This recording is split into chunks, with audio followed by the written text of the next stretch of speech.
तर पोट्ट्याहो, आज मी तुम्हाला एका अशा व्यक्तीबद्दल सांगणार आहे, ज्याचे आयुष्य म्हणजे पूर्ण जन्म झाल्याच्या नंतर समजा 12-13 वर्षाच्या नंतर त्याने ह्या कामाला सुरुवात केली, तर ते काम अजूनपर्यंत आयुष्यभर करतच आहे. आत्ता त्याचं वय रनिंगमध्ये काहीतरी 57 का 58 सांगितलं त्यांनी. 57-58 वर्ष वय असताना देखील हा 70 किलोचा ब्रेकर आहे. हा ट्रॅक्टर ब्रेकर 70 किलोचा आहे. एकटाच चालवतो, एकटाच सगळं सांभाळतो. त्या ट्रॅक्टरवाल्याकडे तो कमीत कमी आता 20 वर्ष होत आली तसं काम करतोय. 20 वर्षापासून तो हेच काम करतो फक्त ब्रेकिंगचा. त्याचा इतका आवाज असतो, सगळं असतं. सगळं असताना देखील या माणसाच्या कष्टाची म्हणजे तुम्ही हेच करू शकत नाही, तुलनाच करू शकत नाही कोणत्या गोष्टीशी.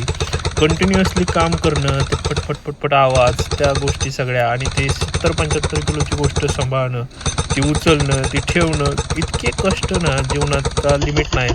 एवढे कष्ट आपण आता करू शकत नाही. ही जी पिढी आहे, ही जुनी पिढी आहे. आत्ताचं जनरेशन झेड आहे. जनरेशन झेड काय कामाचं नाही आहे.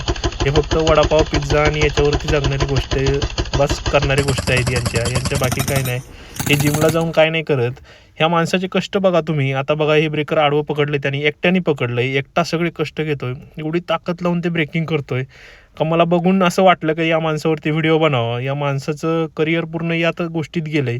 उद्या आपण त्यांची मुलाखत पण घेणार आहे. त्यांचं नाव, त्यांनी आत्तापर्यंत किती कष्ट केले, किती कामं केले, सगळ्या गोष्टी मी तुम्हाला डिटेलमध्ये उद्याच्या व्हिडिओमध्ये दाखवणार आहे. पण या माणसाच्या कष्टाला आपला पूर्णतः सलाम आहे. पूर्णतः त्याने आयुष्य त्या गोष्टीत घातलंय आणि ते ब्रेकर खरंच खूप जड आहे. त्या दुसरा माणूस असताना देखील तो स्वतःच कष्ट घेतो. याची मुलाखत तुम्हाला उद्या मी पूर्णपणे दाखवली. एकट्याची मुलाखत घेईल मी.